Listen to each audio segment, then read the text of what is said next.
ஓம் நமச்சிவாய. ஒரு ஜாதகருக்கு லக்னத்துக்கு 7ஆம் இடத்தில் குரு பகவான் இருக்காருன்னு வச்சுக்கோமே.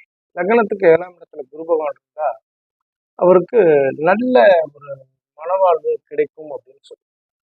அதே இடத்துல அந்த இடத்துல ஒரு சுபகிரகம், அதாவது தனித்த குருவாக இருக்கும்போது பார்த்தீங்கன்னாக்கா மனவாழ்வு அது சங்கடத்தை தரும்னு சொல்லுது. அதே நேரத்துல அவருடன் ஒரு வளர்பிறை சந்திரன் இருக்கிறாருன்னு வச்சுக்கோங்களேன். வளர்பிறை சந்திரனாக, அதுவும் பௌர்ணமி, முழு பௌர்ணமி சந்திரனாக இருக்கும்போது அந்த லக்னத்துக்கு 7ஆம் இடத்துல அந்த சந்திரன் குரு இருக்கும்போது அவருக்கு மனவாழ்வு மகிழ்ச்சிகரமான ஒரு மனவாழ்வாக இருக்கும்னு சொல்லுது.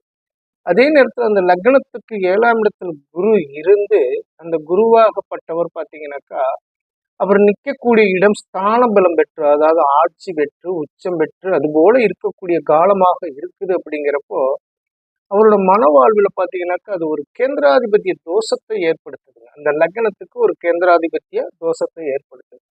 இதுக்கு உதாரணமா எடுத்துக்கணும்னா மகர லக்னத்துக்கு பாத்தீங்கன்னா 7ஆம் இடத்துல குரு பகவான் உச்சம் பெறுவார். லக்னத்துக்கு 3-12க்கு அதிபதியாக வந்து அவர் 7ஆம் இடத்தில் உச்சம் பெறுறாரு. அப்படிங்கிறப்போ அவருக்கு பாத்தீங்கன்னா மனவாழ்வுல ஒரு சங்கடத்தை ஏற்படுத்துது. அதுவே அந்த குரு பகவான் வக்ரம் ஆயிட்டார் அப்படிங்கிறப்போ அந்த பாதிப்பு இல்லாம செய்யுது.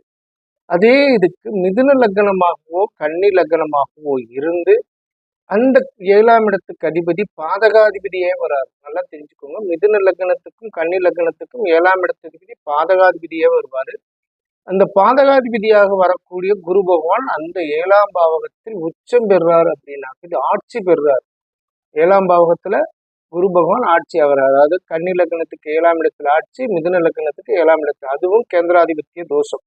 ஆனா அந்த இடத்துல இருக்கக்கூடிய பாதகாதிபதி பலம் பெறும் போது வக்ரம் பெறுறாரு, இல்ல வக்ரோத்தமமாக கூடிய சூழ்நிலை இருக்குது அப்படின்னா கெடுதல் கிடையாது. இதுக்கு விளக்கமா சொல்லணும்னா மிதுன லக்னத்துக்கு உத்திராடம் நட்சத்திரம் 1ஆம் பாதத்தில் குரு பகவான் இருந்து அவர் வர்க்கோத்தமம் ஆகிறார். அப்படிங்கிறப்ப பாத்தீங்கன்னா அதே நேரத்துல வக்ரம் ஆகிறார் அப்படின்னாலுமே அந்த இடத்துல பாதிப்பாகப்பட்டது குறையுது. அவங்களோட மனவாழ்வு நல்லா இருக்கும் அப்படின்னு சொல்லுது. அதனால குரு பகவான் 7ஆம் இடத்தில் இருப்பது கேந்திராதிபத்திய தோஷத்தை ஏற்படுத்தும் அப்படிங்கறத இந்த பதிவுல நம்ம சொல்லிக்கிறோம். ஓம் நமச்சிவாய. வாழ்க வளமுடன்.